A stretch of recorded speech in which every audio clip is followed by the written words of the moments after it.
Close your eyes. Breathe deeply. Let the weight of the day melt away as we journey back in time to an era often shrouded in mist and mystery, the Middle Ages. Imagine a world painted in hues of sepia and ochre, a tapestry woven with threads of both breathtaking beauty and stark hardship. Picture towering castles silhouetted against bruised twilight skies, their grandeur a stark contrast to the mud-caked streets below. This is not the romanticized vision of valiant knights and noble quests often portrayed, but a glimpse into the daily realities of life for the common folk. A life lived under a different sun, a sun that cast long shadows and offered little respite. We are embarking on a quiet exploration, a gentle descent into the heart of medieval existence, a world where the line between survival and despair was often razor-thin. We will not dwell on the gruesome or the overtly violent. Instead, we will listen to the whispers of history, the quiet sighs of a people enduring lives far removed from our own. We will uncover the quiet struggles, the subtle ways in which daily existence demanded strength, resilience, and an unwavering will to simply endure. Think of the chill wind biting through threadbare clothes, the constant gnawing hunger that lingered in the belly, a hunger that knew no seasonal reprieve. Visualize the relentless cycle of backbreaking labor, the sun-scorched fields yielding meager harvests, the unforgiving rhythm of toil that began with the first light and continued until the last ember flickered out. Consider the pervasive fear, the ever-present threat of disease, famine, or violence that lurked just beyond the flickering candlelight. This was a world where the simple act of staying alive demanded a tenacity that is hard for us to comprehend in our modern world of relative comfort and abundance. The comforts we take for granted, readily available food, clean water, reliable shelter, and access to medical care, were luxuries almost entirely unknown to the vast majority of the medieval population. Their lives were a constant negotiation with fate, a daily struggle against the elements, against disease, against the uncertainties of a world governed by forces beyond their control. The romanticized tales of chivalry and courtly love often overshadow the harsh realities of peasant life, the constant threat of war and invasion, the ever-present fear of losing everything in a single devastating raid. But even within the fortified walls of castles and manor houses, life held its own unique challenges. Intrigue, power struggles, and the constant threat of betrayal cast long shadows, even upon those who seemingly held privilege and power. The tapestry of medieval life was intricately woven with threads of both beauty and brutality, prosperity and poverty, joy and sorrow. Tonight, we will unravel some of the threads that made up the fabric of medieval existence, exploring the daily struggles, the challenges, and the quiet acts of resilience that define the lives of those who lived and breathed in this fascinating and often brutal era. We will approach this journey with a gentle hand, allowing the stories to unfold slowly, to seep into your consciousness, and lull you into a state of peaceful contemplation. So, let us begin our exploration and allow the whispers of the past to transport you to a time both distant and yet strangely familiar. Let the shadows of the Middle Ages gently embrace you as we delve into the stories of ordinary lives lived in extraordinary times. The journey promises to be both captivating and quietly unsettling, a gentle reminder of the resilience of the human spirit and the stark contrast between the idealized image and the lived reality of a bygone era. Settle in, breathe deeply, and allow the story to unfold. It is a tale woven from the threads of human experience, a testament to the enduring strength of the human spirit in the face of adversity. A tale of hardship, yes, but also of hope, of resilience, and of the quiet dignity of those who lived lives far different from our own. Imagine, if you will, the scent of a medieval town. Not the romanticized aroma of wildflowers and wood smoke, but something far more pungent, a miasma clinging to the very air itself. The streets, narrow and winding, are a tapestry of mud and refuse, a a sluggish stream of filth flowing between the closely packed, timber-framed houses. Overflowing cesspits, their contents seeping into the earth, mingle with the discarded scraps of food and animal waste, creating a breeding ground for disease. The air, thick with the stench of decay and unwashed bodies, hangs heavy and suffocating. This is not a picturesque scene, but the grim reality of daily life for many in the Middle Ages. The lack of sanitation was not simply an inconvenience. It was a death sentence. Water sources, often the same ones used for drinking, washing, and waste disposal, were consistently contaminated. The consequences were devastating. Epidemics swept through towns and villages with terrifying regularity, leaving trails of death and despair in their wake. Picture a family huddled together, their faces etched with worry, as a loved one succumbs to the relentless grip of the bubonic plague. The telltale buboes, swollen and agonizing, mark the victim's skin. The fever burns high, the body racked with chills and sweats. There is no cure, no effective treatment, only the slow, agonizing decline. The fear in the eyes of the family members is palpable. The knowledge that they, too, could be next hangs heavy in the air. Or consider the relentless march of dysentery, its victims weakened by relentless diarrhea and dehydration. Imagine the children, their tiny bodies ravaged by the disease, their eyes hollow with exhaustion. Their cries for water are met with the agonizing reality that even clean water is a scarce and precious commodity. Then there's typhus, a relentless foe spreading through lice infestations. The high fever, the delirium, the rash that covers the body, all are symptoms of a disease that could strike anyone, regardless of social standing. The constant threat of infection hung over every aspect of daily life, adding a layer of fear and uncertainty to an already precarious existence. Think of the countless individuals struck down by pneumonia, their lungs struggling for breath, their coughs echoing through the night. The relentless pain, the struggle for every breath, the knowledge that death might be imminent. These were the realities faced by many. Smallpox, too, left its indelible mark, its disfiguring scars a testament to its relentless power. Imagine the faces of the survivors, their skin marred by the disease, a constant reminder of their close brush with death. And what of the countless unnamed ailments, the fevers, the aches, the pains that plagued the population? Each illness was a potential death sentence, each sneeze a potential harbinger of doom. The constant threat of disease cast a long shadow, shaping lives, families, and communities. It was a world where death was a frequent visitor, a constant companion, reminding everyone of their vulnerability. This constant proximity to death, the ever-present threat of disease and infection, shaped the medieval mindset. It fostered a deep sense of fatalism, a resignation to the whims of fate. But it also fueled a powerful resilience, a determination to live life to the fullest, to cherish each moment, however fleeting, for the unpredictable nature of life in the medieval world made the value of every day deeply profound. It was a world where the simple act of surviving was a testament to the strength of the human spirit. And though the conditions were harsh, the stories of survival and resilience stand in stark contrast to the overwhelming sense of despair.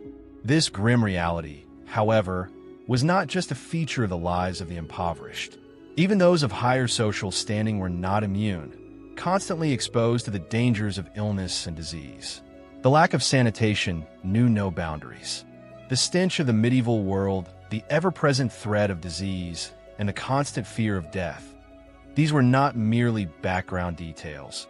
They were integral components of daily life, shaping the experiences, the perspectives, and the very fabric of medieval society. These were lives lived close to the edge, lives defined by a constant struggle for survival. As we continue our journey through the Middle Ages, remember this ever-present shadow. It was a reality that profoundly shaped the lives of everyone, regardless of their social status or circumstance. It was a reality that, in its own way, helped to define the very spirit of the time. Let us now delve into the less-than-charming aspects of medieval life, specifically the unsettling reality of waste disposal. Imagine, if you will, a world without garbage trucks, without sewage systems, without the modern conveniences we take for granted. This was the reality of medieval towns and villages, a reality that profoundly impacted the lives and health of its inhabitants. The absence of effective waste management systems created a landscape of filth and decay, a breeding ground for disease and pestilence.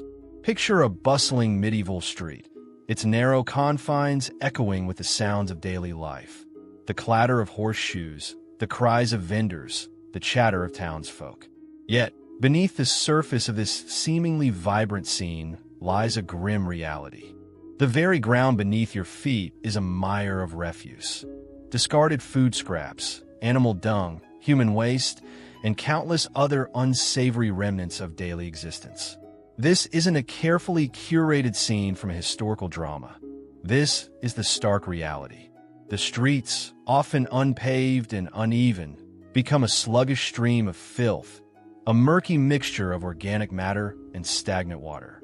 The stench is almost unbearable, a constant reminder of the unsanitary conditions that permeate every aspect of life. This is not merely a matter of unpleasant odors. It's a serious health hazard, a breeding ground for diseases that would decimate populations. Houses, built in close proximity to one another, offer little privacy and even less protection from the pervasive filth. Waste often accumulates near dwellings, creating a constant threat of disease.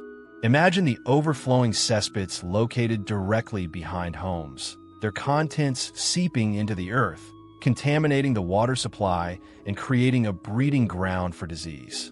The disposal of human waste was particularly problematic. In many cases, it was simply thrown out of windows or into the streets. These were not meticulously cleaned streets. Rather, they were a constant reminder of the unsanitary conditions in which people lived.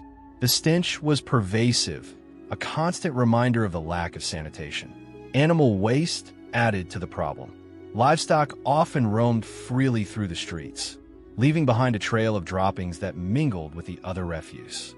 The combination of human and animal waste created a perfect storm of disease and infection.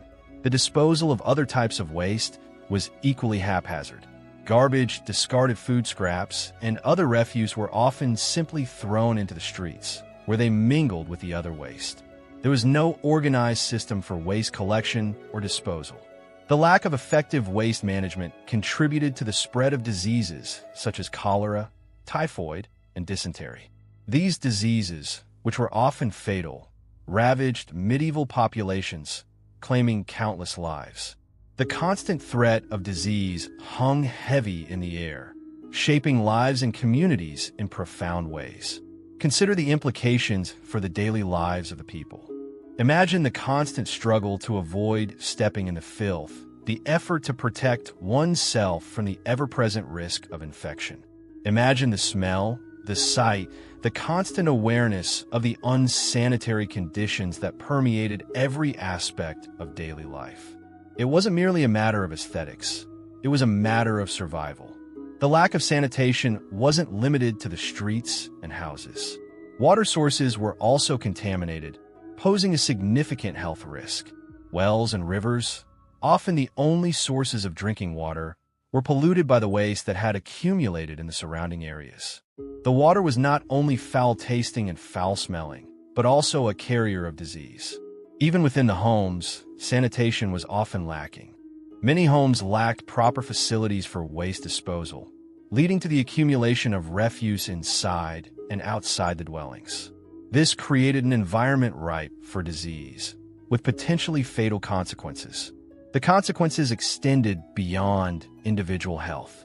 The unsanitary conditions also impacted the economy and social structure of medieval society. Frequent outbreaks of disease disrupted trade, agriculture, and other aspects of daily life. The loss of life due to disease also had a significant economic impact, as it reduced the workforce and hampered productivity. In contrast to the romanticized images of medieval life, the reality of waste management reveals a far less appealing picture. It was a world where the lack of sanitation and hygiene led to widespread disease and death, shaping the lives and experiences of the people in profound ways. The constant threat of infection permeated daily life, reminding everyone of their vulnerability and the precariousness of existence. This was not a world of knights and castles alone, but a world of constant struggle against the elements and the relentless forces of disease. The stench, the filth, the constant threat of illness. These were the harsh realities that shaped medieval life and continue to shape our understanding of this period in history. As we move forward in our exploration of medieval hardships, remember this pervasive stench.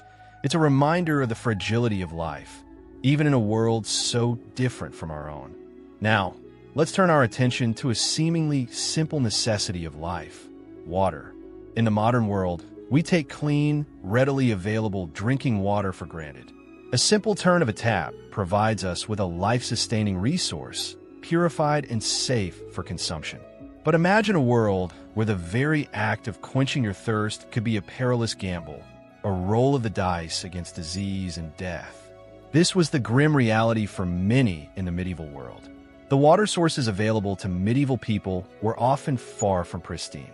Rivers and streams, frequently the only readily available sources of water, served as both lifeblood and death knell. These waterways, often unfiltered and unprotected, were the recipients of all manner of waste: human excrement, animal dung, rotting food scraps, and industrial runoff. This toxic cocktail created a breeding ground for an array of waterborne diseases. Imagine drawing water from a river, its murky depths concealing a hidden threat. The water may appear relatively clear on the surface, but beneath the deceptive sheen lies a potentially lethal cocktail of bacteria and parasites. The lack of proper filtration methods meant that the water was often teeming with microscopic organisms that could cause serious illness. One of the most dreaded diseases of the medieval era was cholera. This devastating illness, caused by the bacterium Vibrio cholerae, spread rapidly through contaminated water sources. The symptoms were severe, often leading to dehydration, vomiting, and diarrhea. Without prompt medical intervention, which was rarely available in the medieval period, cholera could prove fatal. The sheer number of deaths caused by cholera, especially during outbreaks, was staggering. Another common waterborne disease was typhoid fever, caused by the bacterium Salmonella typhi. Typhoid fever presented a range of symptoms, including high fever, headache, muscle aches, and digestive issues. Like cholera, typhoid fever could be fatal, especially if left untreated. The disease spread easily through contaminated water and food, further exacerbating the problem. Dysentery, caused by various bacteria and parasites, was another prevalent waterborne illness. Dysentery caused severe inflammation of the intestines, leading to bloody diarrhea and intense abdominal pain. The disease was particularly dangerous for young children and the elderly, often resulting in death. These diseases were not simply isolated incidents. They were widespread and devastating epidemics that regularly decimated populations. Outbreaks of cholera, typhoid, and dysentery could sweep through entire communities, leaving a trail of death and suffering in their wake. The lack of understanding of germ theory meant that the causes of these diseases remained shrouded in mystery, making prevention and treatment extremely difficult. Beyond the specific diseases, the constant exposure to contaminated water had a broader impact on health. The ingestion of impure water weakened the immune system, making individuals more susceptible to other infections. It was a constant, insidious threat, slowly eroding the health and vitality of the population. The challenges of water contamination were not limited to rural areas. Even in larger towns and cities, access to clean drinking water was a significant problem. Wells, often located near cesspits and other sources of pollution, were easily contaminated. The lack of proper sanitation infrastructure meant that even the most basic precautions were often ineffective. The very act of fetching water posed a risk. Imagine the women and children, often responsible for collecting water for their families, venturing out to the nearest river or well, their buckets constantly exposed to the risk of contamination. This daily routine was a constant gamble, a daily reminder of the precariousness of life. The consequences of water contamination extended far beyond individual suffering.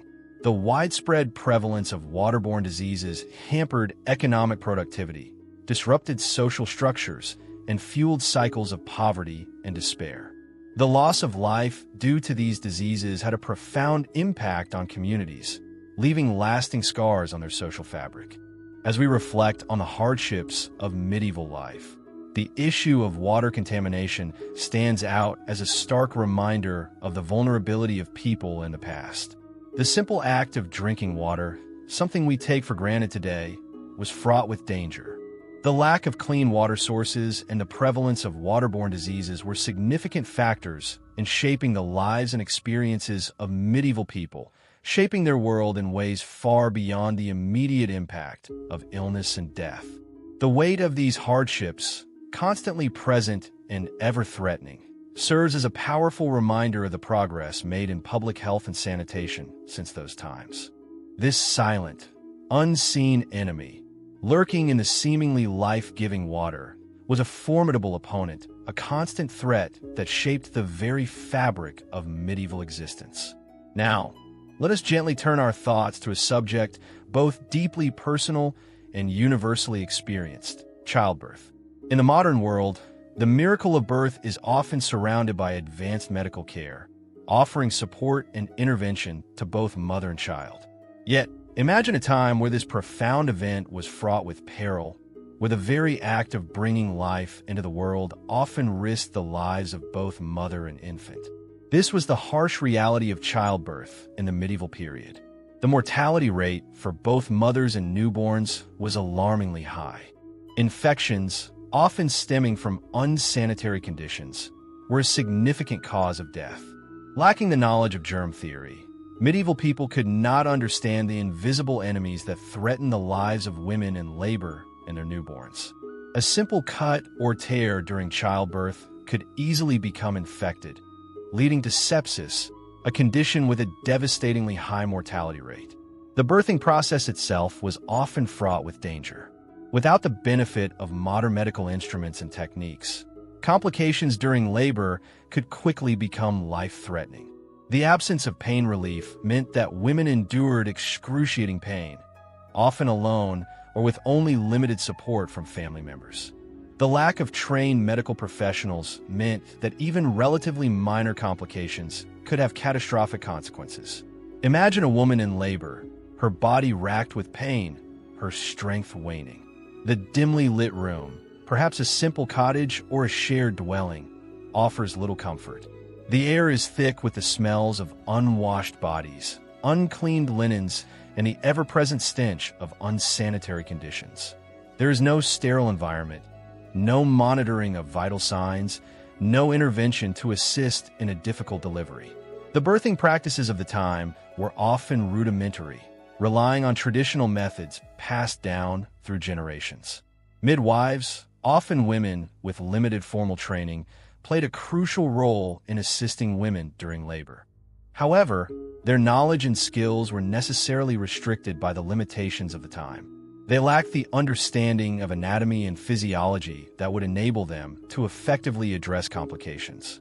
The lack of medical knowledge contributed to a high rate of maternal mortality.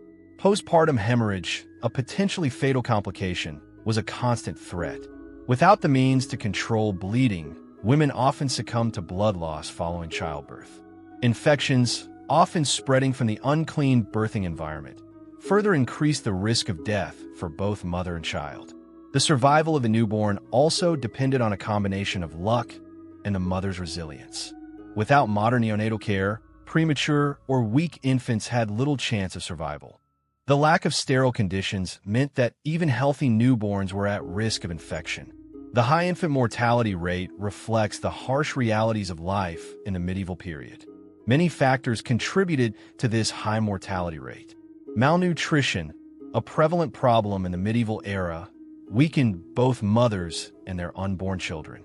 The lack of access to proper nutrition meant that women entered labor already weakened and depleted, making them more vulnerable to complications. The lack of adequate rest and the strenuous physical demands of daily life further contributed to their vulnerability. The social conditions of the time also played a role. Poverty and lack of access to healthcare meant that many women had little or no assistance during childbirth.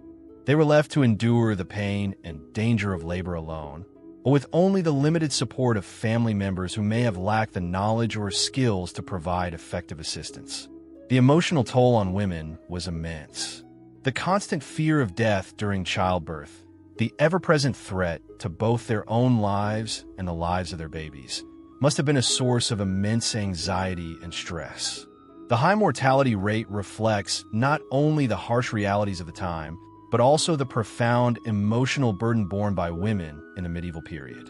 As we reflect on the hardships of medieval life, the experience of childbirth stands out as a particularly poignant example of the vulnerability and resilience of women. In a time lacking modern medical advancements, the miracle of birth was often accompanied by a high risk of death for both mother and child. The lack of medical knowledge, the unsanitary conditions, and the social inequalities of the time combined to create a formidable challenge, highlighting the remarkable strength and fortitude of women who face these dangers with unwavering courage. The high mortality rate serves as a somber reminder of the vast improvements in maternal and child health that have been made since the medieval period, a testament to the progress of medical science and a tribute to the resilience of women throughout history. Let us now shift our focus to the realm of medieval medicine, a world far removed from the sterile operating rooms and advanced techniques of modern surgery. Imagine, if you will, a time when the tools of the surgeon were crude, the understanding of anatomy limited, and the risk of death significantly high. This was the reality of medieval surgery, a practice more akin to a desperate gamble than a calculated procedure.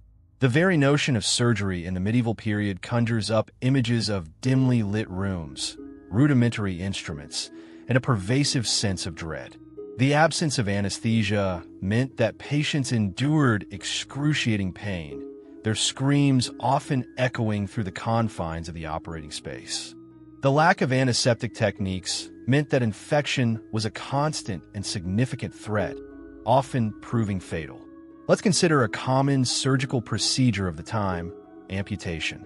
Imagine a soldier grievously wounded on the battlefield, his leg crushed and mangled beyond repair, brought to a makeshift medical station, perhaps a tent or a hastily cleared space within a castle.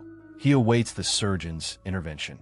The surgeon, likely a barber surgeon, a combination of barber and medical practitioner, approaches with a collection of tools that would seem crude and inadequate by today's standards. The tools are few and far from sterile. A rusty saw, perhaps a dull knife, and a collection of clamps and ligatures, all likely unwashed and carrying the residue of previous procedures. There is no anesthetic to ease the pain, only perhaps a strong drink to numb the senses somewhat. The patient, his body tense with fear and anticipation, braces himself for the agony to come. The surgeon begins his work. The saw, rasping against bone, sends shivers down the spines of those present. The stench of blood and sweat fills the air, mingling with the ever-present odor of unwashed bodies and unsanitary conditions. The patient's cries of pain are almost deafening, a stark testament to the brutality of the procedure. The surgeon, his brow furrowed in concentration, works with grim determination, his movements precise despite the lack of sophisticated tools. Once the limb is severed, the next challenge is to staunch the bleeding. The surgeon employs rudimentary techniques, applying clamps and ligatures, hoping to control the flow of blood. The risk of hemorrhage, a potentially fatal complication, is ever present. The lack of effective blood clotting agents further increases the danger. Following the amputation, the wound is left open to the air, a practice that greatly increases the risk of infection. The patient, weakened by blood loss and pain, is left to recover, his chances of survival far from certain. The risk of infection is paramount. Without antibiotics, even a minor infection could prove fatal, leading to sepsis and death. The outcome of such procedures was often grim. Many patients succumbed to infection or blood loss following the surgery. Others were left with debilitating disabilities, their lives forever altered by the ordeal. The high mortality rate associated with medieval surgery underscores the rudimentary nature of medical practices at the time. Beyond the immediate dangers of the procedure itself, the patient also faced the threat of infection in the post-operative period. The lack of sterile techniques and the unsanitary conditions prevalent in medieval times greatly increased the risk of infection. The patient's wounds were often left open to the air, increasing the likelihood of contamination. The absence of antibiotics meant that even minor infections could quickly escalate, leading to sepsis and death. The lack of effective pain management meant that patients suffered greatly, further weakening their bodies and increasing their vulnerability to infection. The stories of medieval surgery are not merely tales of medical procedures, but also poignant narratives of resilience and suffering. They are a testament to the extraordinary courage of patients who endured unimaginable pain and risk, and the dedication of surgeons who, despite the limitations of their time, attempted to alleviate suffering and save lives. These narratives serve as a reminder of the vast improvements in surgical techniques and medical knowledge that have been made since the medieval period, a progress that has transformed the surgical experience from a life-threatening ordeal to a procedure often associated with high rates of success and minimal risk. The contrast between the past and the present underscores the remarkable advancements in medicine and underscores the immense value of modern medical practices. The quiet suffering borne silently by those who lived through this era serves as a quiet reminder of the fragility of life and the immeasurable value of modern medicine. Now, let's delve into the fascinating and often unsettling world of medieval medical practices. Forget the gleaming laboratories and advanced technologies of modern medicine. The medieval approach to healing was a curious blend of genuine effort, misguided attempts, and outright superstition. Imagine a landscape where the line between healer and charlatan was often blurred, where remedies were as likely to harm as to help, and where faith played a significant role in the healing process. The understanding of human anatomy and physiology was rudimentary at best. The prevailing medical theories were often based on ancient texts, misinterpreted or outdated knowledge, and a heavy dose of guesswork. The concept of germs and their role in disease was yet to be discovered. Instead, imbalances in the body's humors, blood, phlegm, yellow bile, and black bile, were believed to be the root cause of most illnesses. Restoring the balance of these humors was the primary goal of medical treatment. This belief system led to a wide array of remedies, many of which seem bizarre and ineffective by modern standards.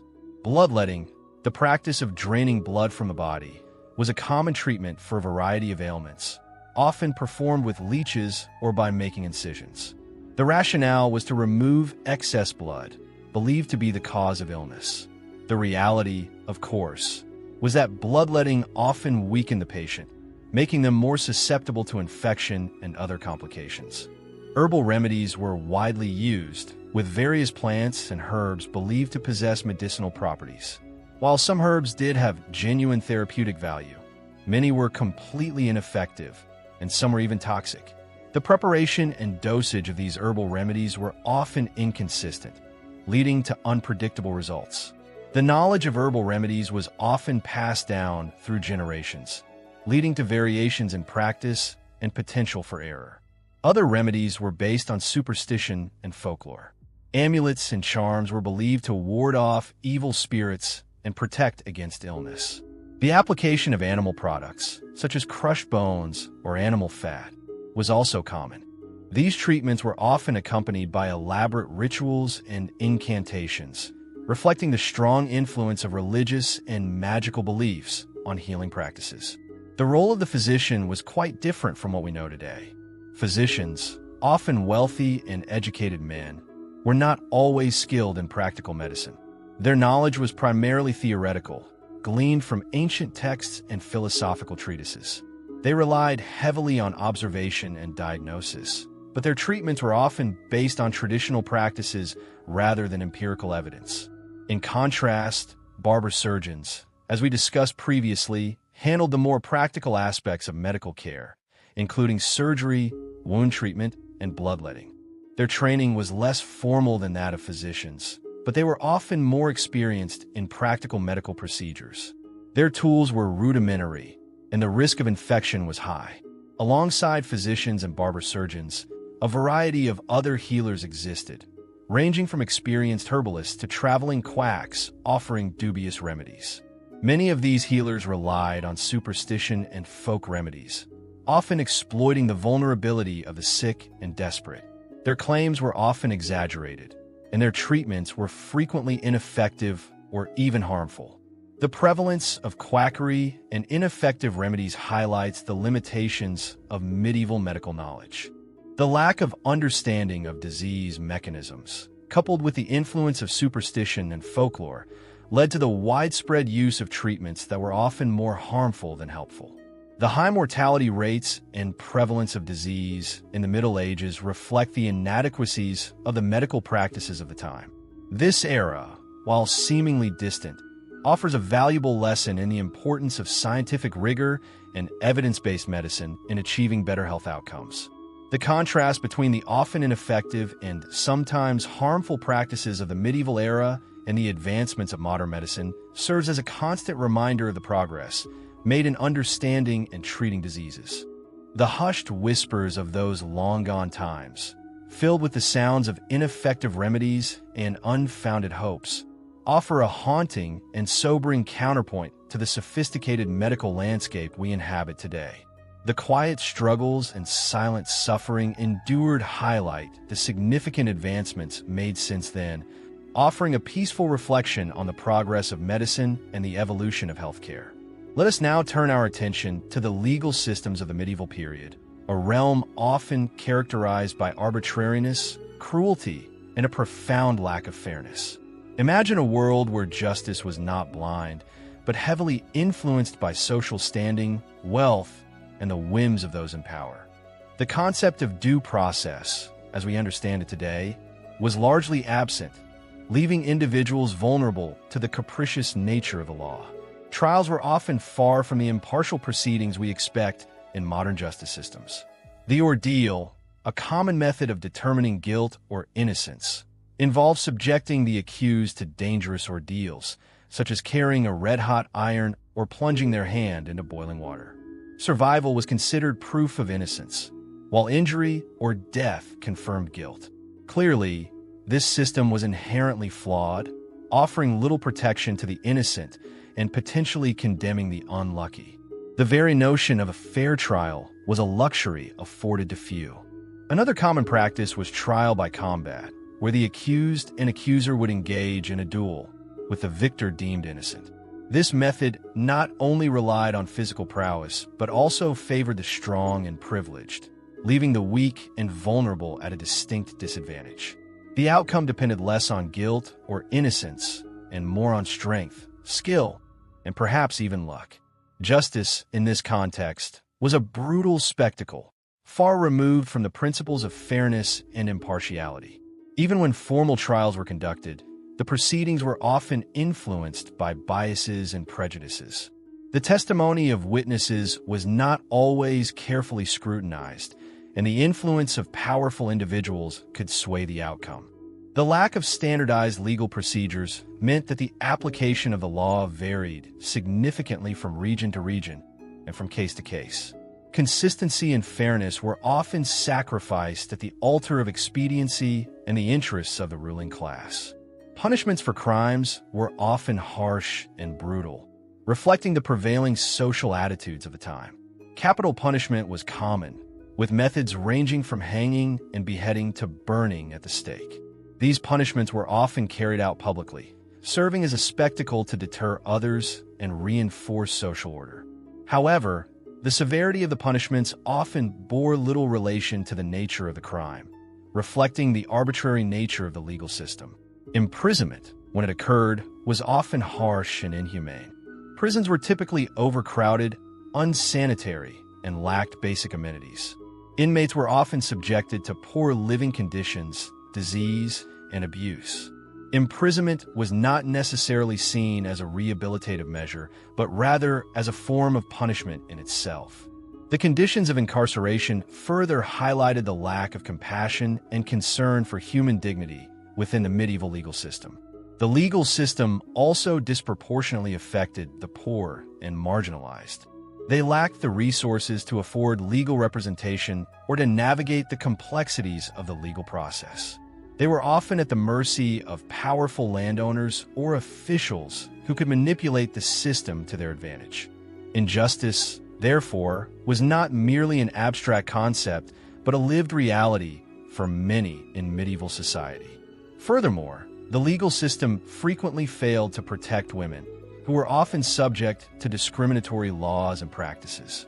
They had limited legal rights and were often vulnerable to abuse and exploitation. Their testimony in court was often disregarded, and they had little recourse against injustice. The legal system, rather than upholding fairness, frequently perpetuated gender inequality. The arbitrary and cruel nature of medieval justice stands in stark contrast to modern legal systems, highlighting the significant progress made in ensuring fairness and protecting individual rights. The stories whispered from the annals of history, tales of unjust trials, brutal punishments, and the disproportionate impact on the vulnerable, serve as a somber reminder of the fragility of justice and the constant need to uphold its principles. The echoes of the past, though faint, remind us of the long struggle towards a more equitable and just society, a journey that demands our continued vigilance and commitment. The quiet contemplation of these injustices provides a poignant contrast to the ideals of modern justice, underscoring the importance of continually striving for a fairer and more compassionate legal system. The whispers of the past resonate in the present, urging us to remain ever vigilant in our pursuit of justice and equality for all. Picture a world rigidly structured, a societal pyramid where each level dictated not only one's lifestyle, but also one's very existence. This was the medieval social hierarchy, a system of stark inequalities that defined the lives of millions. At the apex sat the nobility, a small elite possessing vast landholdings, immense power, and a lifestyle of unparalleled luxury. Their lives were a tapestry woven with privilege, their days filled with leisure, feasts, and the pursuit of courtly pleasures, a stark contrast to the realities faced by those beneath them. Below the nobility were the clergy, the spiritual leaders of the time. They held considerable influence, owning vast tracts of land and wielding power over the lives of their parishioners. While their lives were not always as opulent as those of the nobility, they enjoyed a level of comfort and security unavailable to the majority of the population. Their social standing provided a degree of protection and influence, shielding them from many of the harshest realities of medieval life. Then came the peasantry, the vast majority of the medieval population. These were the farmers, laborers, and artisans who toiled in the fields, workshops, and mines. Their lives were characterized by backbreaking labor, meager wages, and constant struggle for survival. Their existence was one of relentless toil, a cycle of sowing and reaping, punctuated by the ever-present threat of famine, disease, and hardship. They were bound to the land, their lives dictated by the rhythms of the seasons and the demands of their lords. The lives of the peasantry were marked by a profound lack of opportunity. Social mobility was virtually non-existent. Their children would likely follow in their parents' footsteps, inheriting the same cycle of poverty and hardship. Their world was one of limited horizons, their choices constrained by their social standing and the dictates of their lords. Their days were filled with hard labor, with little time or energy for anything beyond basic survival. The powerlessness of the lower classes was deeply ingrained in the fabric of medieval society. They had little or no say in matters of governance, their voices unheard in the corridors of power. Their grievances were rarely addressed, their petitions often ignored. They were subjected to the whims of their lords, their lives at the mercy of those who held authority. This powerlessness extended to all aspects of their lives, from their work to their families, to their very existence. The contrast between the lives of the nobility and the peasantry was stark and dramatic. While the nobility enjoyed luxury and comfort, the peasantry struggled to survive. This disparity was not merely a matter of economic inequality, but a reflection of the deep-seated social structures that governed medieval society. The rigid class system ensured that wealth and power remained concentrated at the top, while the majority of the population remained trapped in a cycle of poverty and hardship. This rigid social hierarchy had profound consequences for the lower classes. Their lack of power made them vulnerable to exploitation and abuse. They were often subjected to unfair treatment, their rights routinely disregarded. They had little recourse against injustice, their pleas often falling on deaf ears. Their lives were a constant struggle against the odds, a relentless battle for survival against the overwhelming weight of their social circumstances. The medieval class system wasn't simply a matter of economic disparity. It was a deeply ingrained system of social control, maintaining a rigid hierarchy that perpetuated inequality and powerlessness. The lack of social mobility effectively trapped generations in cycles of poverty and hardship, a grim reminder of the limitations and injustices inherent in such a system. Their stories, though often silenced in the grand narratives of history, represent a significant and profoundly human aspect of the medieval world. Their struggles remind us of the importance of social mobility and a need to challenge systems that perpetuate inequality. The echoes of their lives, though hushed, serve as a stark reminder of the enduring fight for a more just and equitable society. Imagine a world where justice was not blind, but wielded a heavy, often cruel hand. The medieval legal system, far from being a beacon of fairness, was a landscape of arbitrary rulings, swift judgments, and punishments that were often shocking in their brutality. Even minor infractions could lead to consequences that would leave a lasting impact, a chilling reminder of the harsh realities of the time. Theft, for instance, a crime driven often by desperation rather than malice, could result in a range of punishments, depending on the value of the stolen goods and the perceived social standing of both the victim and the perpetrator. A minor theft might lead to public shaming, perhaps being placed in the stocks for hours, exposed to the jeers and taunts of the community. The humiliation was intended to be a deterrent, a public spectacle designed to discourage others from similar acts. However, more significant thefts could lead to far harsher penalties. For more serious offenses, the punishments became increasingly gruesome. Branding, a searing iron leaving an indelible mark upon the skin, served as a permanent record of guilt, a visible reminder of one's transgression. Whipping, a brutal and agonizing punishment, could leave its victims scarred and broken, both physically and emotionally. Imprisonment, often in cramped, unsanitary dungeons, was a sentence that could lead to disease, starvation, and despair. The medieval justice system did not shy away from capital punishment. Hanging was a common method of execution, a swift end for some, but a slow, agonizing death for others, depending on the skill, or lack thereof, of the executioner. Drawing and quartering, a particularly horrific punishment reserved for the most heinous crimes, often treason, involved the victim being dragged to the place of execution, then disemboweled, beheaded, and dismembered. The body parts were then displayed as a gruesome warning to others. For those accused of witchcraft, the punishments were often particularly cruel and arbitrary. Women, particularly elderly women living alone, were often the victims of these accusations, fueled by superstition and fear.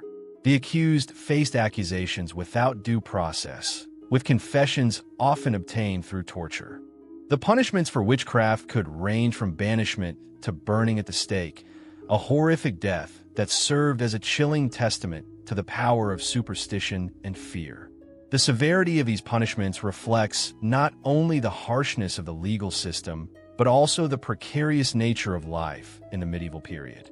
The lack of sophisticated medical care meant that even minor injuries could lead to infection and death. The prevalence of disease and famine meant that even a brief period of imprisonment could have fatal consequences. These punishments were not merely expressions of justice. They were often death sentences in disguise. It's important to remember that the administration of justice was often arbitrary and inconsistent. The wealthy and powerful often enjoyed impunity, their transgressions overlooked or minimized, while the poor and powerless bore the brunt of the law's harshness. This disparity further underscores the injustice and inequality that characterized medieval society. The harsh punishments of the medieval era serve as a stark reminder of the evolution of justice systems. The brutality and lack of due process are in stark contrast to the principles of fairness and human rights that underpin modern legal systems. The stories of those who suffered under these brutal punishments, though often lost to history, represent a somber chapter in the human story, a testament to the ongoing struggle for justice and equality. Their suffering serves as a constant reminder of the importance of upholding human rights and ensuring that justice is not only swift, but also fair and equitable. The sun rises, painting the sky in hues of pale orange and bruised purple. But for the vast majority of the medieval population, dawn brought not respite, but the relentless onset of back-breaking labor. The rhythmic creak of wooden plows against unforgiving earth, the rhythmic thud of hammers against stone, the constant ache in weary muscles. These were the soundscapes of their lives, a relentless symphony of toil that echoed across the centuries. Imagine the farmer, his hands calloused and cracked from years of working the land, his back permanently bowed from the weight of endless harvests. He rises before the sun, his breath clouding the frigid morning air, and begins his day long before the first rays of sunlight touch the horizon. He guides his oxen across the fields, the heavy plow a constant burden, the earth resisting his every effort. The work is grueling, the days long and unforgiving, and the rewards meager. His meals are simple, his clothes coarse, and his dwelling a humble structure offering little comfort against the elements. The women's labor was no less arduous. They worked alongside the men in the fields, their tasks often as demanding as those performed by their male counterparts. They tended to the livestock, gathered firewood, carried water, and prepared meals. Inside the home, their days were filled with endless chores: spinning yarn, weaving cloth, sewing clothes, mending tools, tending to the children. The cycle of labor never truly ended. Rest was a luxury they rarely afforded themselves. The artisans, skilled in their crafts, also faced a life of relentless toil. The blacksmith, his face smudged with soot, his eyes shielded by the glare of the forge, hammered metal until his arms ached and his body cried out for rest. The weaver, her fingers nimble and quick, worked tirelessly at her loom, her eyes strained by the repetitive motion. The carpenter, his hands rough and scarred, shaped wood into tools and structures, his body bent over his work for countless hours. Their skills were valuable, but their lives were far from easy. Even those who lived in the relative comfort of the towns and cities were not exempt from the burdens of hard labor.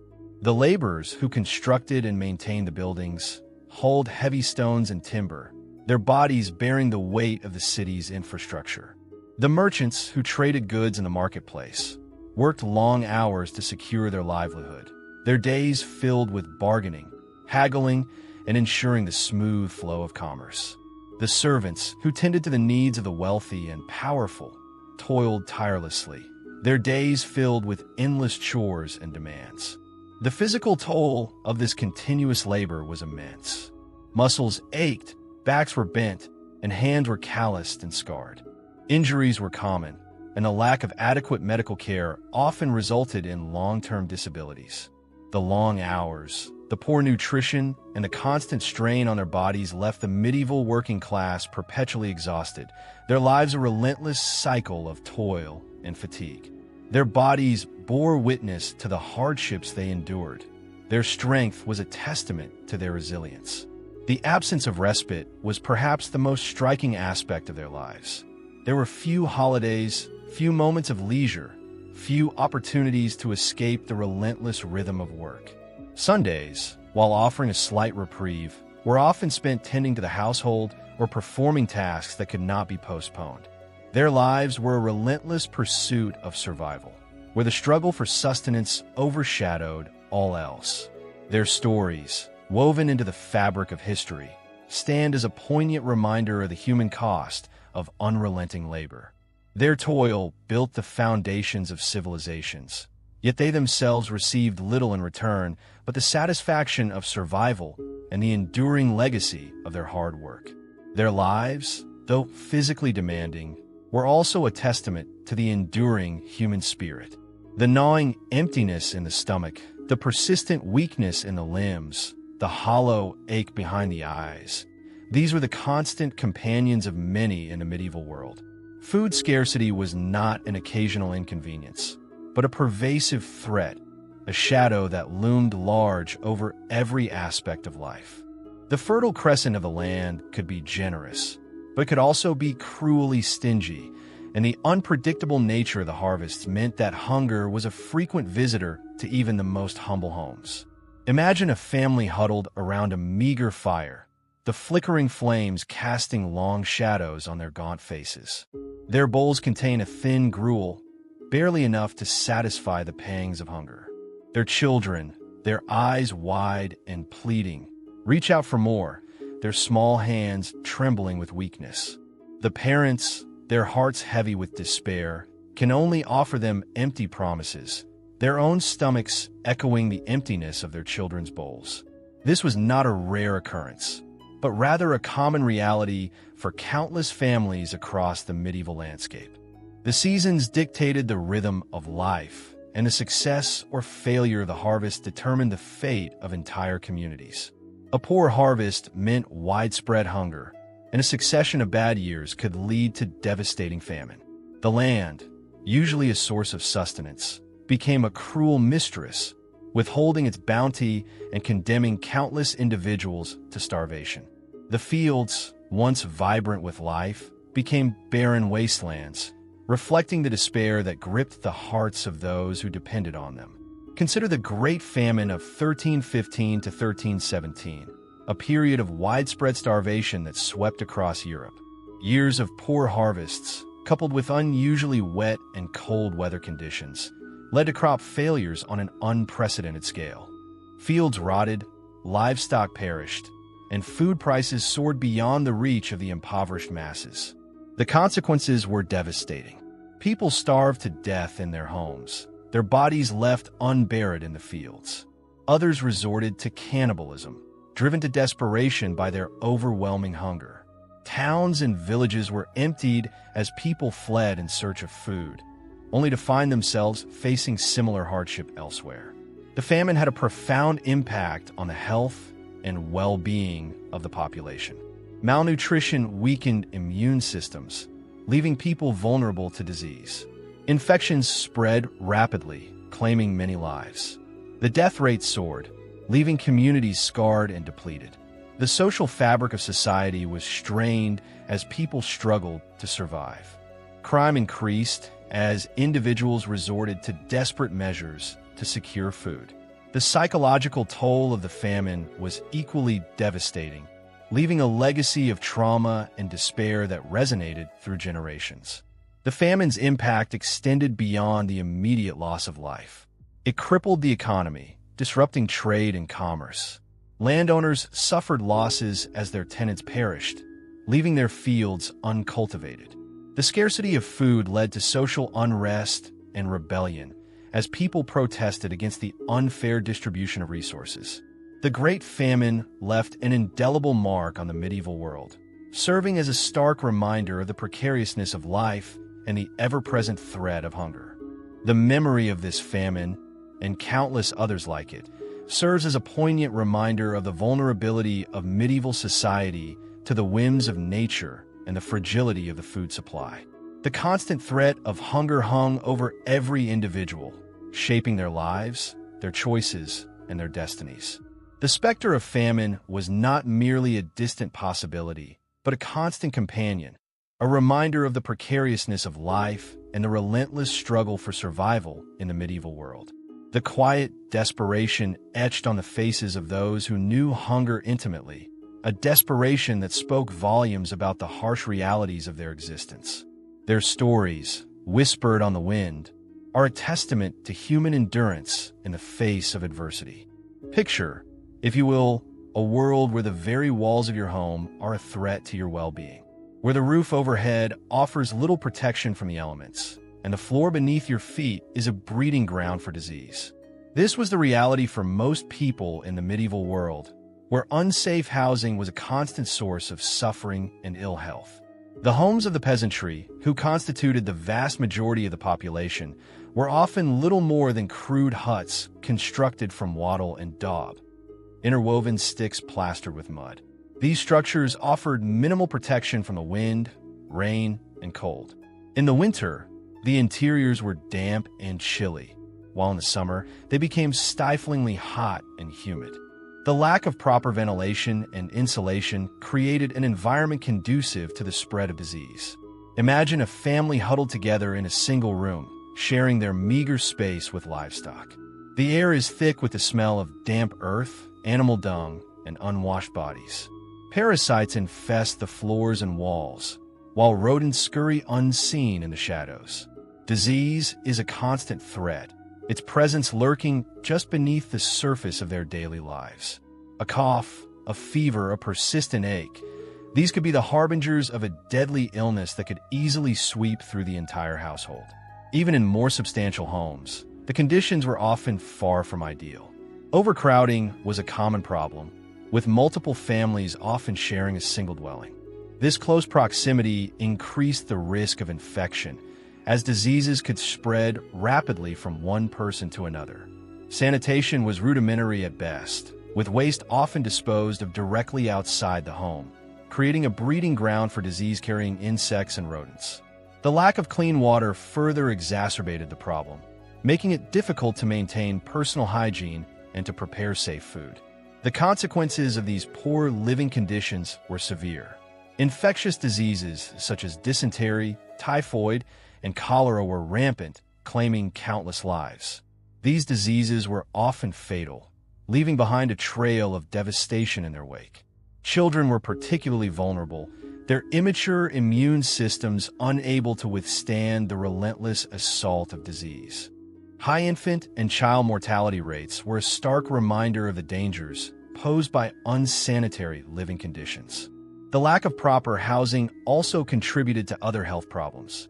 Exposure to the elements led to respiratory illnesses and hypothermia, while malnutrition weakened immune systems, making individuals more susceptible to infection. Injuries were common, with people falling victim to accidents in poorly constructed and maintained homes. The lack of proper lighting and ventilation further added to the health risks. The impact of unsafe housing extended beyond individual health. It affected the productivity of the workforce, as sick individuals were unable to work, impacting the economy and hindering societal progress. It also affected social cohesion, as families struggled to cope with the constant threat of illness and death. The pervasive, unsanitary conditions undermined the overall health and well-being of medieval communities. It is easy to romanticize the past, to imagine medieval life as a time of quaint villages and picturesque castles. But the reality was far different. For the vast majority of people, life was a constant struggle against the elements and the ever-present threat of disease. Their homes, far from being havens of comfort and security, were often sources of illness and suffering. The stories of these forgotten individuals, their lives marked by the harsh realities of unsafe housing, are a potent reminder of the importance of clean, safe, and healthy living environments. Their experiences, while distant in time, hold valuable lessons about the vital connection between housing and health. The silent suffering, the relentless struggle against disease, the constant threat to life itself, all paint a picture far removed from the idyllic images often associated with medieval times.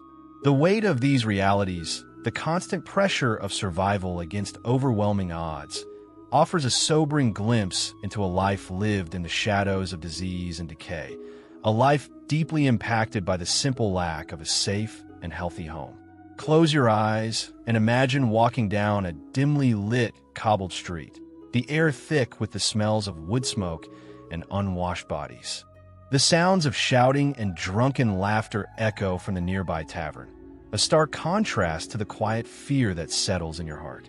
This was the reality of personal safety in the medieval world, a constant, pervasive threat that loomed large in the lives of everyone, rich or poor.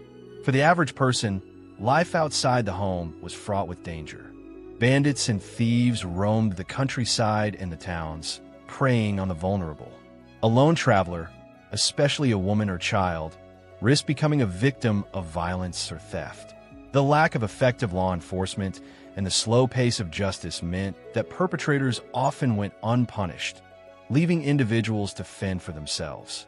The streets of medieval towns and cities were often dark and poorly lit, providing ideal cover for criminals. The absence of street lighting and the narrow, winding alleyways created a sense of unease and vulnerability, making people easy targets for thieves and muggers. Even during the day, the crowded streets and marketplaces offered ample opportunities for pickpockets and other petty criminals to operate undetected. Violence was a common occurrence, even in seemingly peaceful settings. Disputes often escalated into physical altercations, with weapons readily available. Knives, clubs, and other improvised weapons were commonly carried, and their use was not uncommon. A simple argument could quickly turn violent, leaving individuals injured or worse. Women and children were particularly vulnerable to violence and abuse. They faced the threat of sexual assault, domestic violence, and other forms of exploitation. The legal system offered little protection, and social norms often condoned or ignored such abuses. Their relative powerlessness within the social hierarchy left them exposed to a wide range of dangers. Even within the seeming safety of one's home, personal safety was far from guaranteed. Homes were often poorly secured, with weak doors and locks that offered little protection against determined intruders. The threat of burglary was ever present, and the loss of one's meager possessions could be devastating. Families had to be constantly vigilant, taking precautions to secure their homes and protect their families from potential harm. Beyond the threat of immediate violence, there were other dangers that constantly loomed. Disease was a pervasive threat, as unsanitary conditions and poor hygiene created a breeding ground for infections. A minor injury could quickly become infected, leading to serious illness or even death. The lack of effective medical care meant that even seemingly minor wounds could have deadly consequences. The pervasive insecurity of medieval life had a profound impact on people's psychology. Constant fear and anxiety shaped their daily routines, their interactions with others, and their overall outlook on life. The lack of personal safety created a climate of distrust and suspicion, making it difficult for individuals to form strong social bonds and build a sense of community. In the absence of a reliable police force, people often relied on their own resources for protection.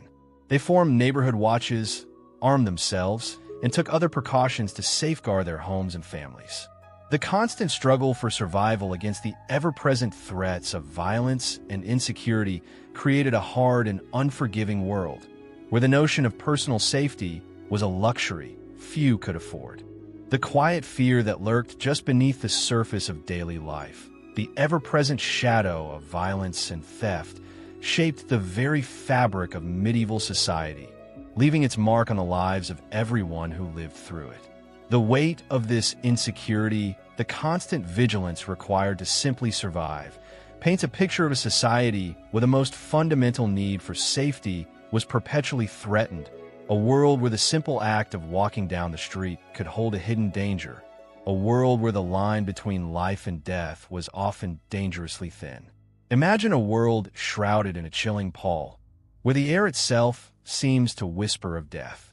This was the reality of Europe in the mid-14th century, when the Black Death, a bubonic plague of unprecedented ferocity, swept across the land like a merciless storm. The plague, carried by fleas that infested rats, infiltrated every corner of society, leaving an indelible mark on the medieval world. The symptoms were terrifying and swift. A small, inflamed bump, often in the groin or armpit, would appear, rapidly growing into a painful, swollen bubo, the telltale sign of the disease. High fever, chills, and excruciating aches racked the body, leaving the victim weak and delirious. Blackening of the skin, a gruesome manifestation of internal hemorrhaging, further intensified the horror. Death often followed within days, leaving behind a trail of devastation and despair. The sheer scale of the mortality was staggering. It's estimated that the Black Death killed an estimated 30% to 60% of Europe's population, a catastrophic loss that irrevocably altered the course of history. Entire villages were wiped out, leaving behind only silent, empty houses and a chilling emptiness. Families were torn apart, with parents losing children and siblings losing each other. The constant presence of death cast a long shadow over the surviving population, fueling a sense of profound loss and despair. The societal disruption caused by the Black Death was immense. The massive loss of life crippled the economy, disrupted agriculture, and undermined the social order. Labor shortages became rampant, leading to a redistribution of wealth and power. The breakdown of social structures and the psychological trauma caused by the plague had long-lasting consequences, shaping the social, economic, and religious landscape of Europe for centuries to come. The plague not only killed people, but also deeply fractured communities. Fear and paranoia fueled mistrust and scapegoating. Jews, often marginalized already, were frequently accused of poisoning wells and causing the plague, leading to widespread persecution and violence. The breakdown of social order led to unrest and violence, as people struggled to cope with the overwhelming loss and despair. Beyond the immediate effects of death and disease, the Black Death had a profound impact on the psychological well-being of the survivors. The constant presence of death, the loss of loved ones, and the pervasive fear of infection created a climate of widespread anxiety and despair. The trauma experienced by those who survived the plague left an enduring legacy, shaping their perceptions of the world and their approach to life. The medieval response to the plague was largely ineffective. While some attempts were made to quarantine the sick and bury the dead, these measures were often inadequate. The lack of understanding about the causes and transmission of the disease hampered efforts to control its spread. The widespread belief in miasma, the idea that disease was caused by bad air, led to ineffective treatments and practices that often exacerbated the problem. The desperation and helplessness in the face of such a devastating epidemic were palpable. The Black Death was more than just a deadly disease. It was a profound social and cultural upheaval. The plague's impact on medieval society was far-reaching and enduring, reshaping the political, economic, and religious landscape of Europe. The experience of the Black Death profoundly altered the way people viewed life, death, and the world around them. The lingering shadow of this immense tragedy serves as a stark reminder of the fragility of life and the enduring power of disease to reshape the course of human history. The echoes of this devastating event continue to resonate through the ages, a haunting testament to the vulnerability of humanity and the relentless power of nature. The memory of the Black Death, a chilling whisper from the past, reminds us of the enduring hardships faced by those who lived in medieval times, a world where the specter of death was always present, a constant companion in their daily lives. Picture a world cloaked in suspicion, where whispers of magic and malevolence hung heavy in the air.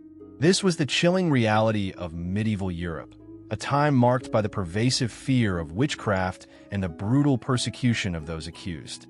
In this era, where understanding of the natural world was limited and superstition ran rampant, the line between healer and harmer often blurred, leading to devastating consequences for many. The accusations were often fueled by a complex interplay of factors: misfortune, illness, crop failure, or even the death of livestock could be attributed to the malevolent influence of a witch.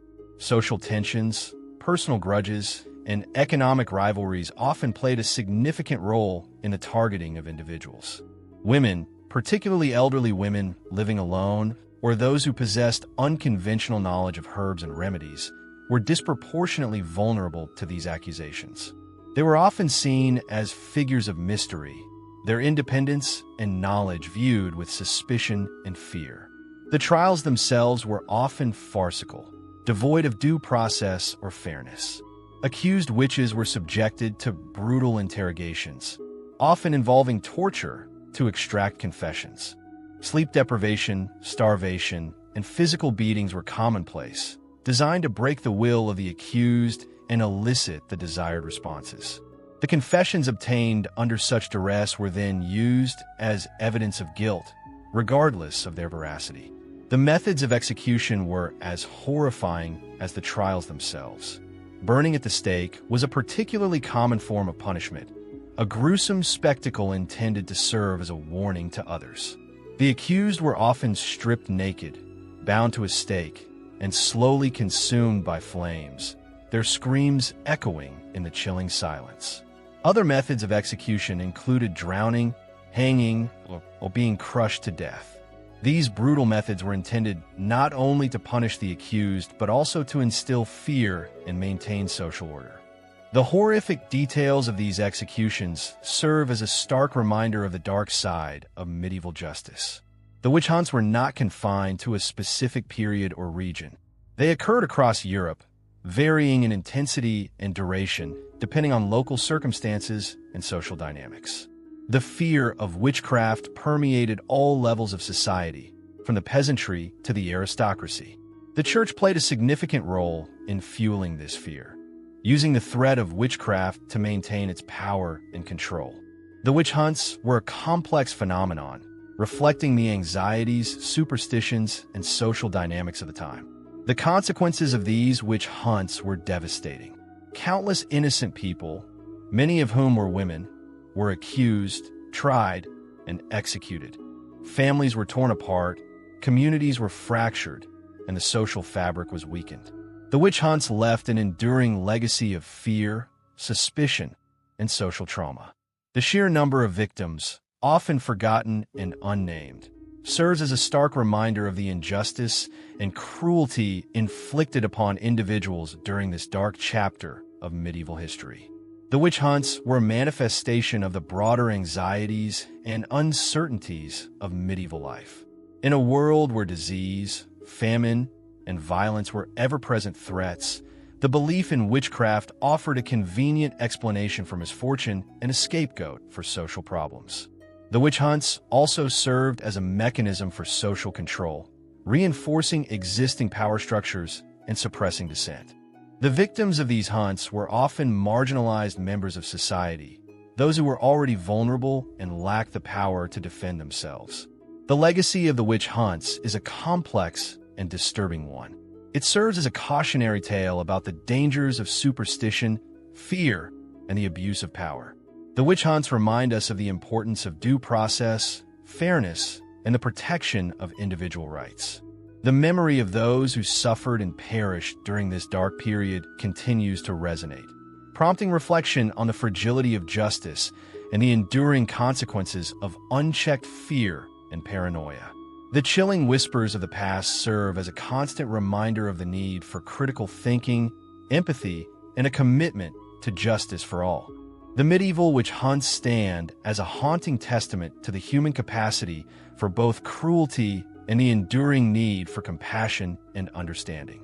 Imagine a world where the rhythm of daily life was dictated not by the turning of the seasons, but by the pronouncements of the church.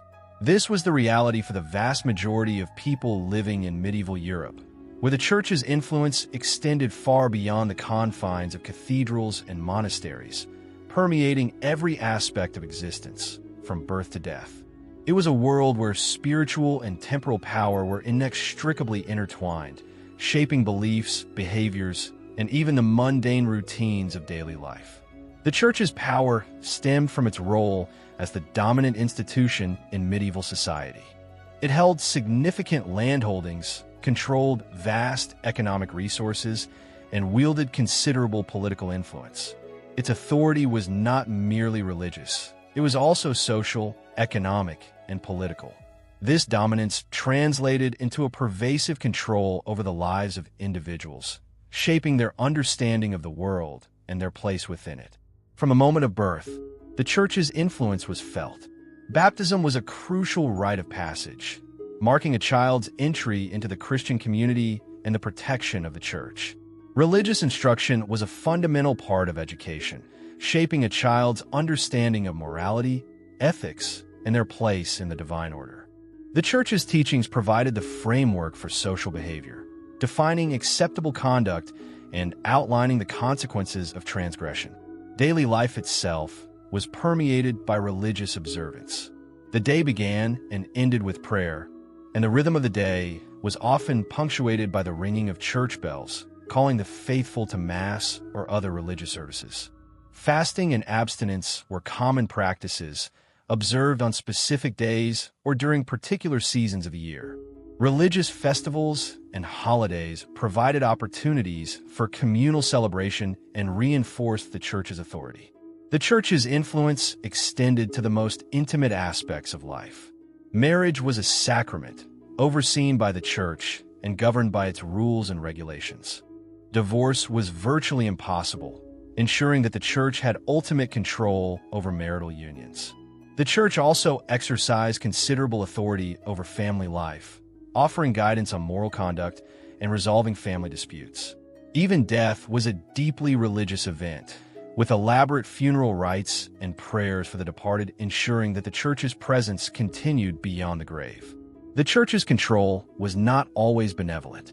It was often used to suppress dissent and maintain social order. Heresy, any deviation from official Church doctrine, was met with severe punishment, sometimes including torture and execution. The Inquisition, a powerful instrument of Church authority, was responsible for identifying and persecuting those suspected of heresy. The Church also used its power to control information, limiting access to books and ideas that challenged its authority. The Church's control over people's lives extended to their economic activities. Tithes, a tenth of one's income, were paid to the Church, providing it with significant financial resources. The Church also played a significant role in regulating trade and commerce, ensuring that its interests were protected. Economic activities were often intertwined with religious observance, with certain trades and professions being associated with particular saints or religious holidays. The pervasiveness of the Church's influence in medieval life cannot be overstated. It was an institution that shaped not only people's spiritual beliefs, but also their daily lives, their social interactions, and their economic activities. The Church's power was both a source of comfort and a source of oppression, offering spiritual guidance and community support while simultaneously exerting a considerable degree of control over individuals' choices and freedoms. The Church's impact on medieval life was profound and long-lasting, leaving an indelible mark on the history and culture of Europe. The echoes of its influence can still be heard today in the customs, traditions, and beliefs of many Western societies. Its pervasive presence serves as a stark reminder of the power of institutions and the enduring influence of religious belief on human life. The quiet hum of prayer, the echoing chants, the weight of expectation. These were the sounds and sensations of everyday life, shaping the destinies of millions under its vast, watchful gaze. The weight of religious expectation, the constant awareness of divine judgment, permeated every aspect of the medieval world. It is a world far removed from our own, yet its legacy continues to inform and influence our present. Picture a life where the path you walk is not of your own choosing, where the choices you make are predetermined by forces beyond your control.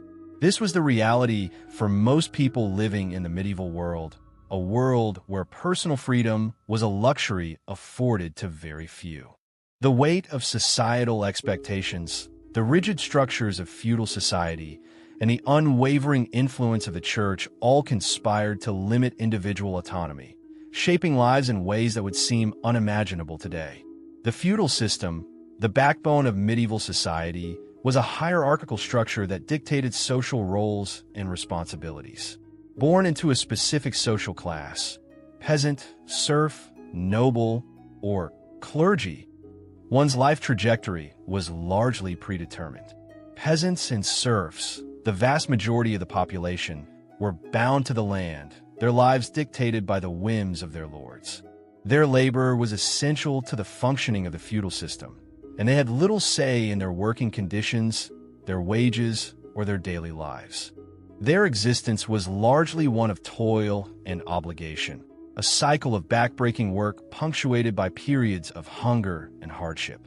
Social mobility was exceedingly rare, and upward social advancement was practically impossible for most. The lines of social stratification were rigidly drawn, and crossing them was virtually inconceivable. A peasant's child would almost certainly become a peasant, perpetuating the cycle of poverty and servitude. Even within a social class, individual freedom was limited. Peasants were subject to the arbitrary decisions of their lords, their lives dictated by feudal obligations and customary practices. The Church's influence further restricted individual freedoms. Its teachings dictated moral standards, and adherence to its doctrines was essential for social acceptance. Deviation from church teachings, even in minor matters, could result in severe penalties. The Church's control extended to all aspects of life, from marriage and family to economic activities and personal beliefs. Its power to influence, to dictate, to punish constrained individual expression and restricted personal autonomy.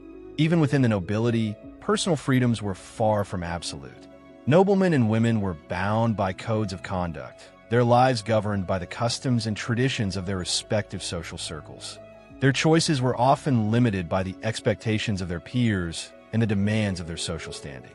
Marriage, for example, was frequently arranged for political or economic advantage, and individual preferences were often disregarded. The lack of legal protection further limited personal freedoms. The justice system was often arbitrary and unfair, with little recourse for those who were wronged. Peasants and serfs had little protection against the abuses of their lords, and the justice system was often biased in favor of the powerful. The weight of legal injustice added to the burden of limited personal freedoms, leaving individuals vulnerable to exploitation and oppression.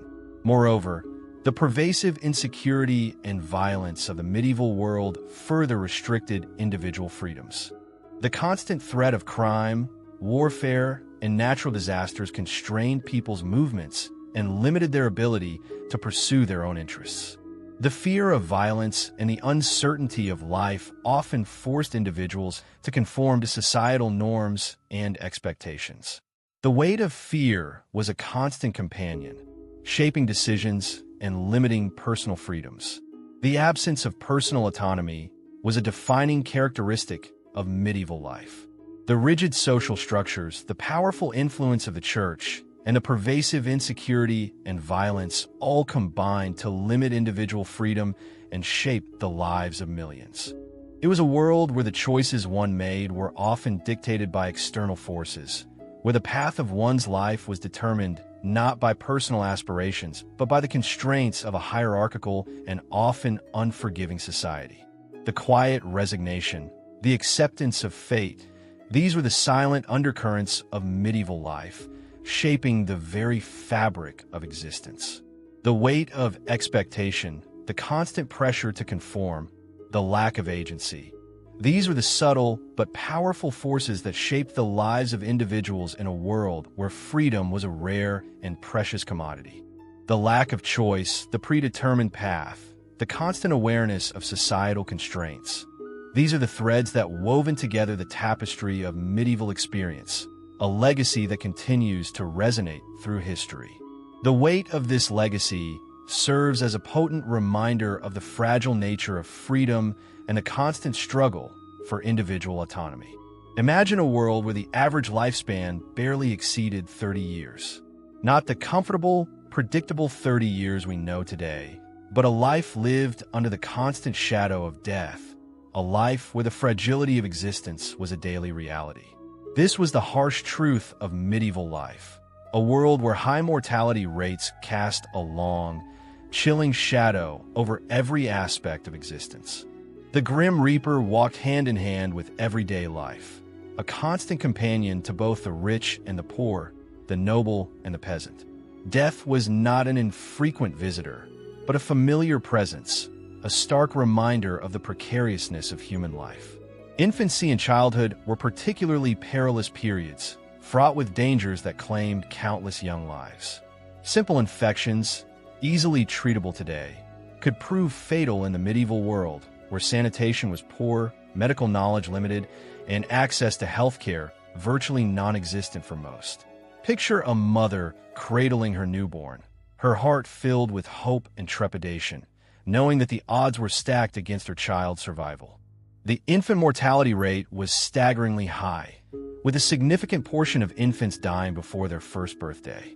Common ailments like diarrhea, pneumonia, and whooping cough were deadly threats, often claiming lives before they had a chance to blossom.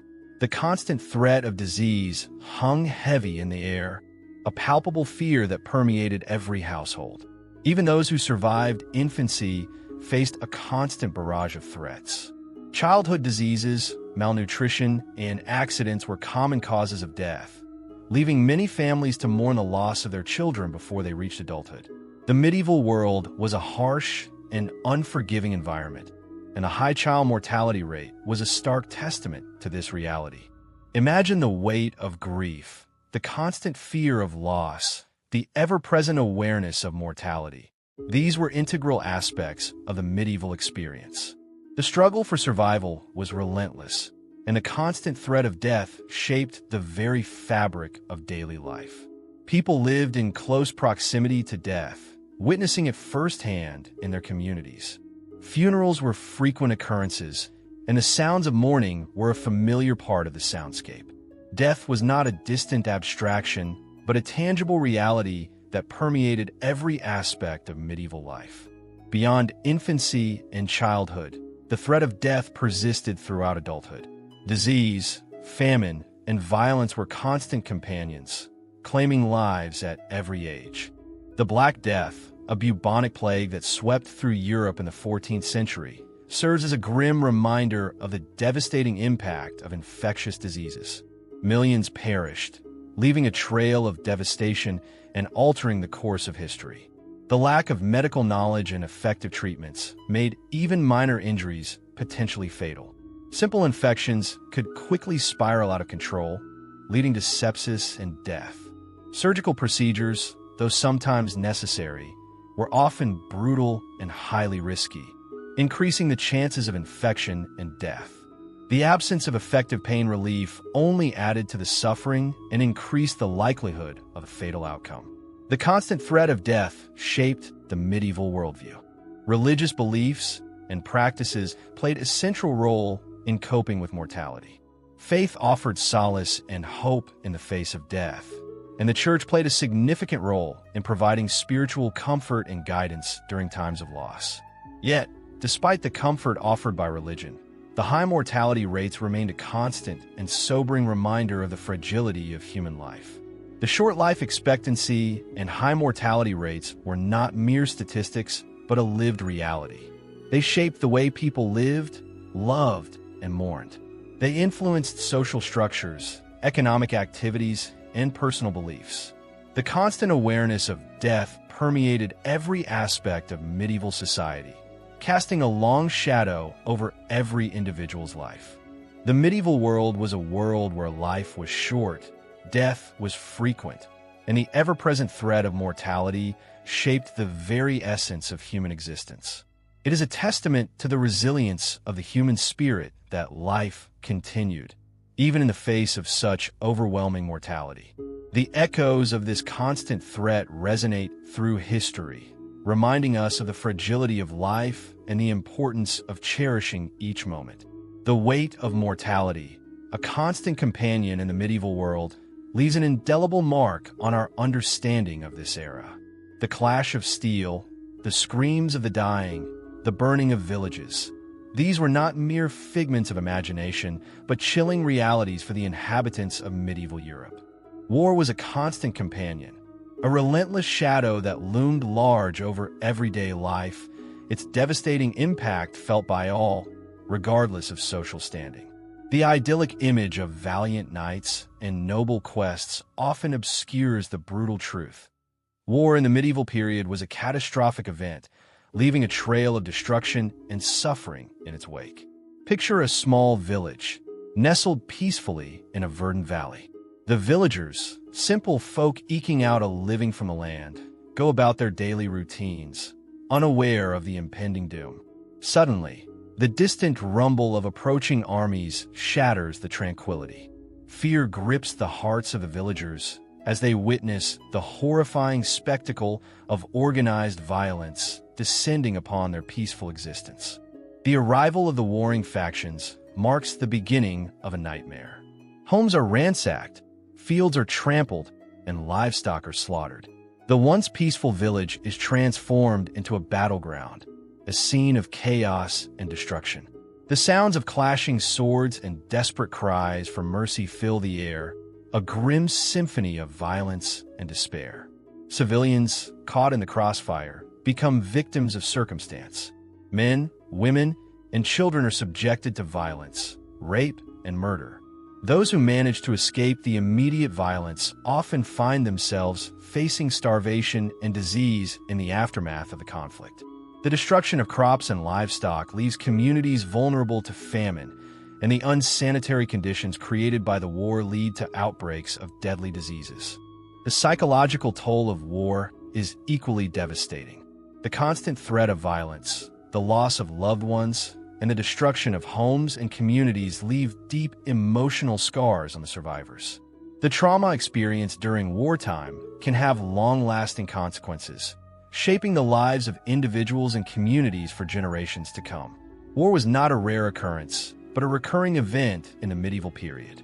Conflicts between kingdoms, feuds between noble families, and religious wars were commonplace.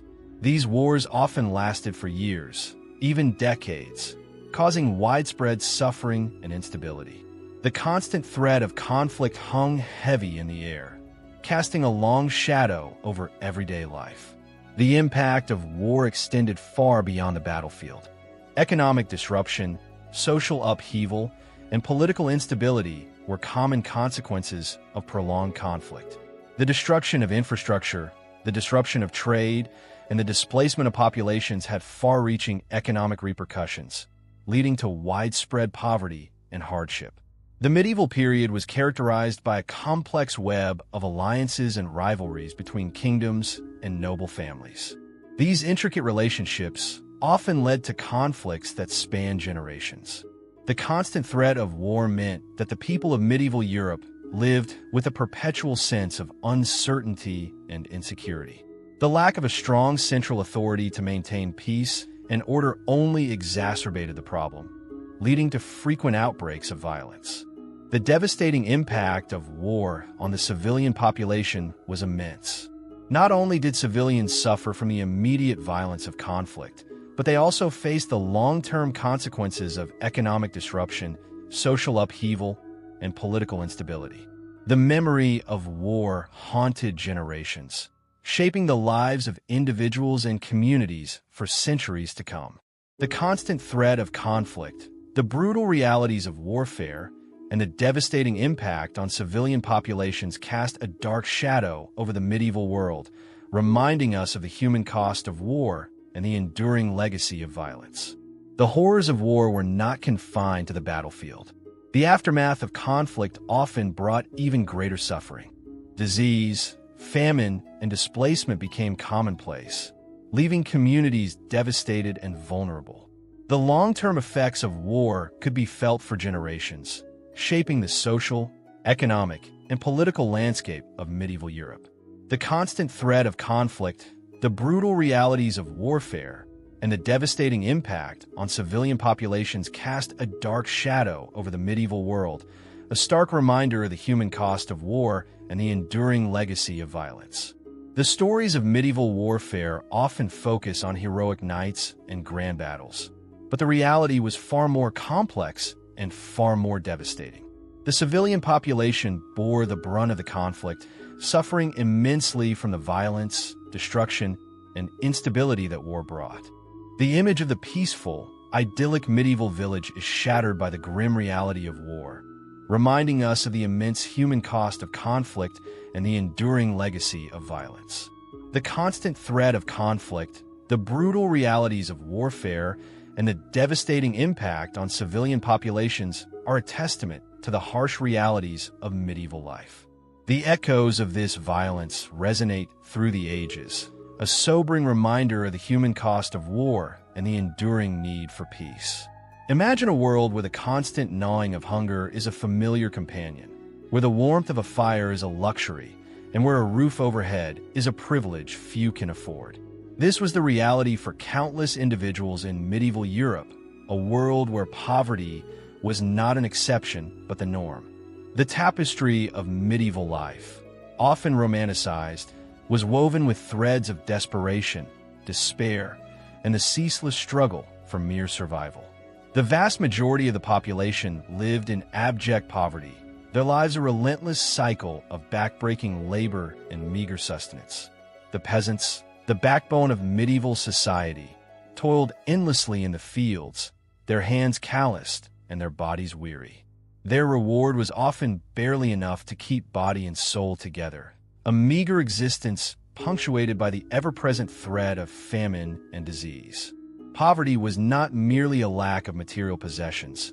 It was a pervasive condition that permeated every aspect of life. It dictated access to healthcare, education, and even justice. The poor were vulnerable to exploitation, their lives often at the mercy of landlords, merchants, and even the authorities. They lacked the resources to defend themselves against injustice, leaving them exposed to the whims of fate and the cruelty of others. Among the most vulnerable were the beggars and the destitute, those who had fallen through the cracks of society, stripped of their dignity and left to fend for themselves. Their lives were a constant struggle for survival, a desperate search for scraps of food and a place to rest their weary heads. They were the silent witnesses to the harsh realities of medieval life, their existence a stark reminder of the pervasive inequality that characterized the era. Picture these individuals, their faces etched with the lines of hardship and despair, their bodies thin and frail. Their clothes, if they had any, were ragged and worn, offering little protection from the elements. They wandered the streets, their voices hoarse from begging, their eyes pleading for a morsel of food, a drop of water, a moment of compassion. Their vulnerability extended beyond the physical. They were often subjected to abuse, scorn, and even violence. They were seen as outcasts, unworthy of human dignity, their pleas for help falling on deaf ears. The lack of social support networks, the absence of a safety net, left them utterly alone in their struggle for survival. The church, while often portrayed as a source of charity, offered limited assistance to the truly destitute. While alms were given, they were often insufficient to meet the overwhelming needs of the impoverished. The sheer scale of poverty made it impossible for even the most well-intentioned organizations to alleviate the suffering of all those in need. The image of the medieval beggar is often romanticized, portrayed as a whimsical character in folklore and literature. But the reality was far more grim. Beggary was not a lifestyle choice, but a desperate measure of survival, a grim testament to the widespread poverty and social inequality that permeated medieval society. The plight of the poor and destitute offers a poignant glimpse into the darker aspects of medieval life. Their vulnerability, their lack of social support, and their constant struggle for survival serve as a stark reminder of the harsh realities faced by the vast majority of the population. Their stories, though often untold, are woven into the fabric of history, a testament to the human spirit's ability to endure even in the face of unimaginable hardship. Their lives, though seemingly insignificant in the grand sweep of history, are a powerful reminder of the importance of compassion, empathy, and social justice. The pervasive poverty of the medieval era casts a long shadow over the period, challenging our romanticized notions of castles, knights, and chivalry. The reality was far more complex and far more brutal. The struggle for survival, the constant threat of starvation, and the lack of social support created a harsh and unforgiving world for the vast majority of the population. The plight of the poor and destitute serves as a stark reminder of the pervasive inequality and social injustice that characterized medieval life. Their stories, though often untold, are a crucial part of the historical narrative, reminding us of the enduring human cost of poverty and the importance of compassion and social justice. Their silent suffering echoes through the ages, a powerful testament to the resilience of the human spirit in the face of overwhelming adversity. Close your eyes and imagine a world where the ability to read and write is a privilege reserved for a select few.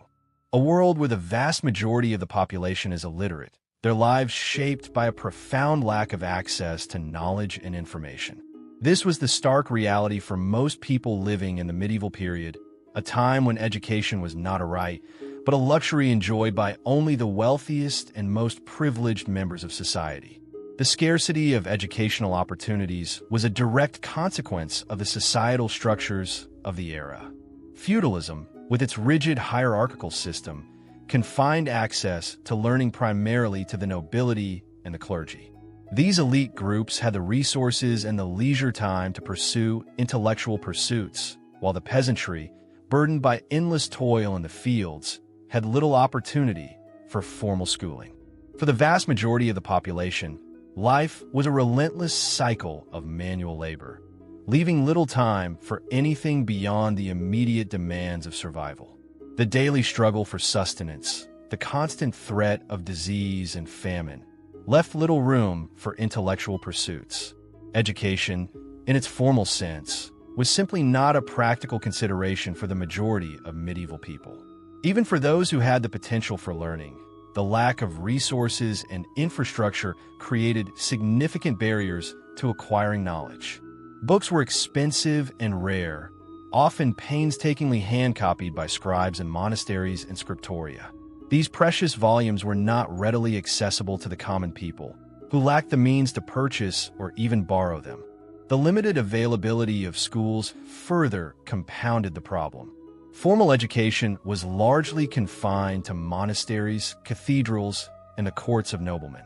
These institutions, often geographically isolated, were not accessible to the majority of the population, particularly those living in rural areas. The cost of attending these schools, including fees, room, and board, placed them firmly beyond the reach of most families. The lack of education had profound consequences for the lives of ordinary people. Illiteracy was widespread, limiting their ability to participate fully in society. Without the ability to read or write, they were excluded from many aspects of public life, unable to access information, engage in political discourse, or even keep personal records. Their understanding of the world was largely shaped by oral traditions and the pronouncements of those in authority. The inability to read also had significant economic ramifications. Illiteracy limited opportunities for advancement, confining individuals to the same occupations as their parents, perpetuating cycles of poverty and hardship. The lack of literacy skills also made individuals more vulnerable to exploitation, as they were unable to understand contracts, legal documents, or other important information. The impact of widespread illiteracy extended beyond the individual. The lack of knowledge and information hindered social progress, limiting the spread of new ideas and technologies. Communication was hampered, making it difficult to share information and coordinate efforts. The lack of education also contributed to social inequality, reinforcing the power structures of the time and perpetuating cycles of poverty and oppression. Consider the quiet desperation of a peasant farmer unable to read the latest agricultural techniques, or the fear of a mother unable to understand the medical instructions of a traveling physician. Imagine the weight of a lifetime lived without the solace of a book, without the ability to access the wisdom and knowledge accumulated by generations past. The lack of education was not merely an inconvenience. It was a profound and pervasive hardship that shaped the lives of millions. The limited access to education in medieval times serves as a stark reminder of the crucial role of education in social progress and individual empowerment. The widespread illiteracy of the era stands as a testament to the pervasive inequality and limited opportunities that characterized medieval life. The silent struggles of those who lacked access to learning paint a vivid picture of a world deeply divided by knowledge and power, a world where the ability to read and write was not a right, but a privilege that determined one's destiny. The echoes of this historical reality serve as a poignant reminder of the importance of ensuring universal access to education, so that future generations may never have to bear the burden of such profound limitations. The darkness of illiteracy casts a long shadow, underscoring the enduring importance of knowledge and its power to transform lives. Picture, if you will, a world where the bonds of community, so often idealized, were frayed and fragile for many. A world where social isolation was not an exception, but a pervasive reality for a significant portion of the population, especially for the poor and marginalized. In the tapestry of medieval life, threads of loneliness and alienation were woven into the very fabric of existence. The rigid social hierarchy of the medieval era played a significant role in fostering social isolation. The feudal system, with its strict class distinctions, created vast chasms between different groups of people. The peasantry, the backbone of medieval society, lived lives largely separate from the nobility and the clergy. Their daily existence was centered around the relentless cycle of agricultural labor, their interactions largely confined to the immediate members of their families and fellow villagers. Geographic isolation further exacerbated the problem. Medieval settlements were often scattered across vast, sparsely populated landscapes. Travel was difficult and time-consuming, limiting contact between different communities. Families were frequently separated by distance, and communication with loved ones was often infrequent and unreliable. The lack of easy transportation meant that help in times of need could be slow to arrive, if it arrived at all. The absence of robust social safety nets left individuals particularly vulnerable in times of crisis. In the absence of organized welfare systems, individuals and families had to rely on their own resources and the goodwill of their neighbors. However, limited resources and the constant threat of poverty often left individuals struggling to meet their own basic needs, let alone assist others. This created a climate of fear and mistrust, hindering the development of strong community bonds. Disease, a relentless and ever-present threat in the medieval period, further eroded social connections. The contagious nature of many illnesses led to widespread fear and suspicion as people tried to protect themselves and their families from infection. Quarantines and social distancing, though perhaps unintentional, became a way of life, isolating individuals and families from their communities. The emotional toll of constant fear and uncertainty, coupled with the physical suffering caused by disease, contributed to feelings of despair and isolation.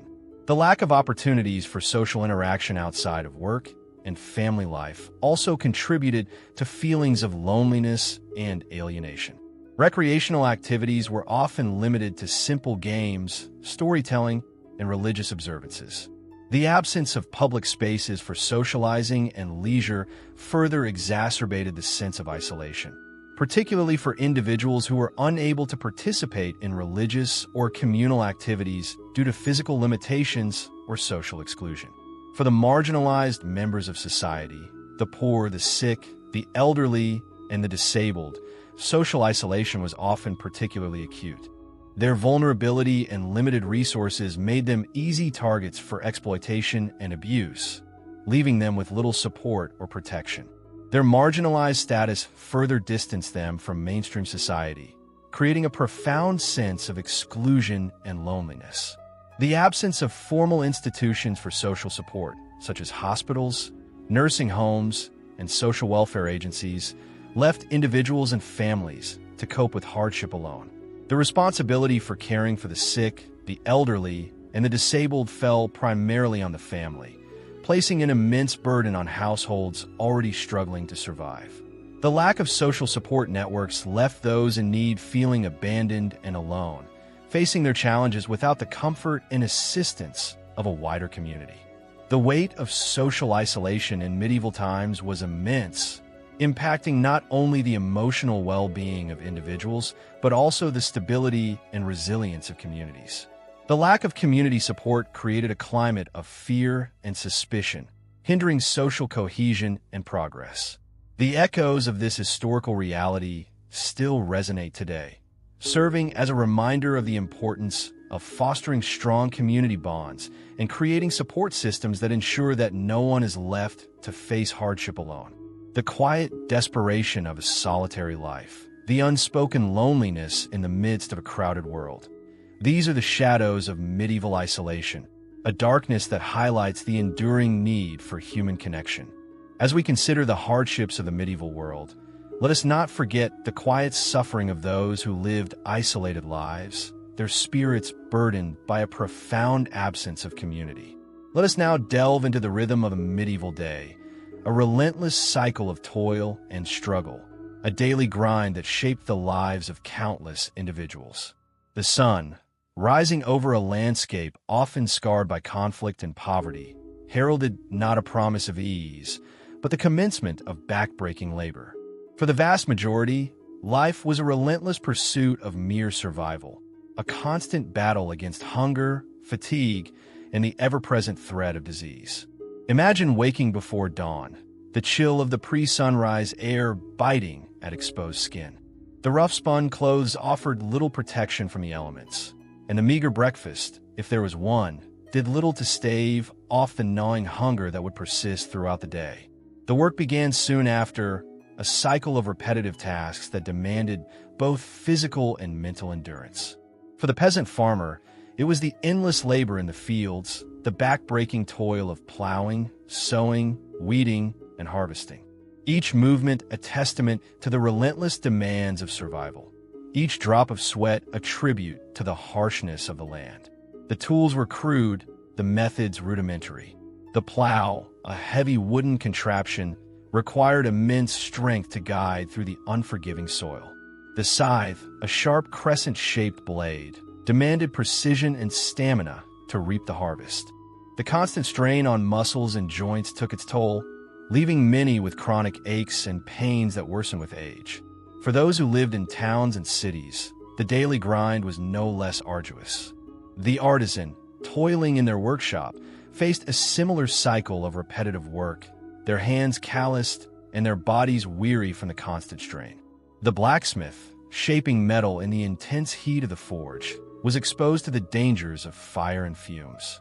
The weaver, hunched over their loom, endured the monotony of creating cloth, their eyes strained and their backs aching.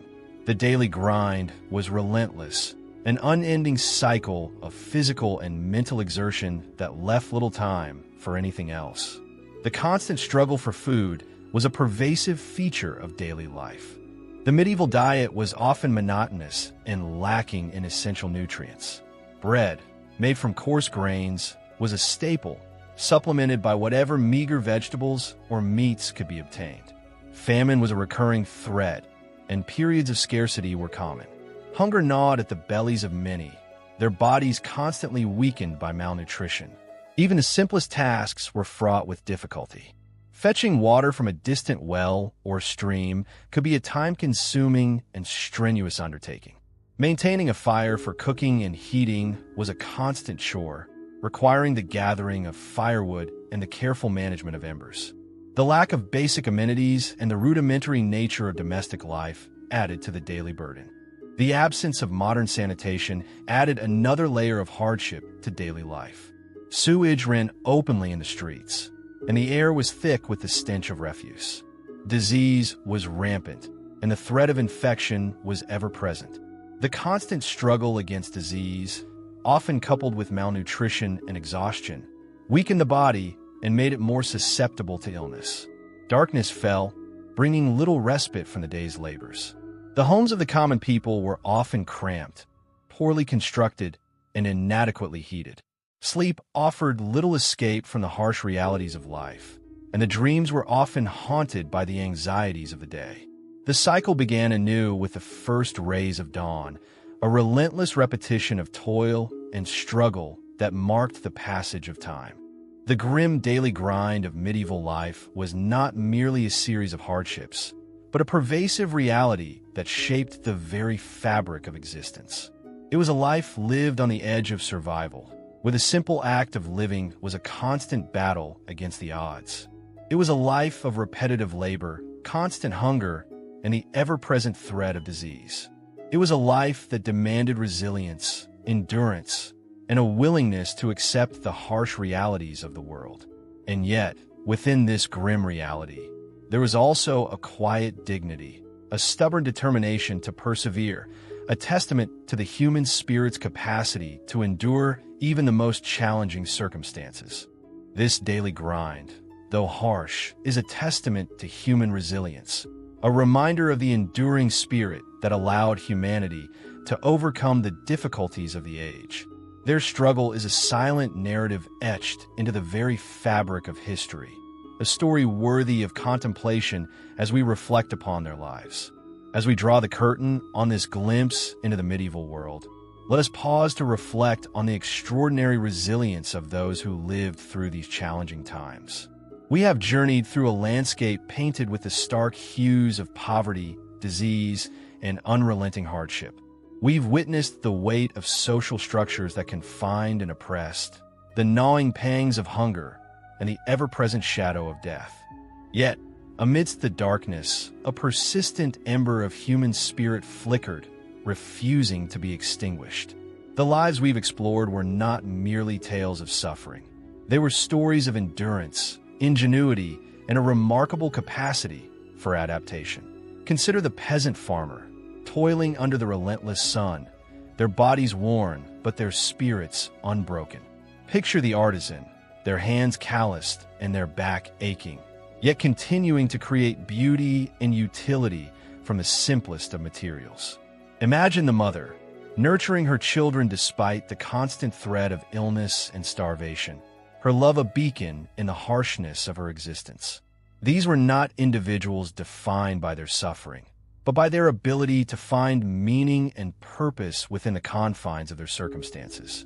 Their daily struggles were not merely acts of survival, but expressions of human agency, testament to the enduring power of the human will. They built communities, nurtured families, and forged connections in the face of adversity. Their struggles were not in vain. They laid the foundation for future generations.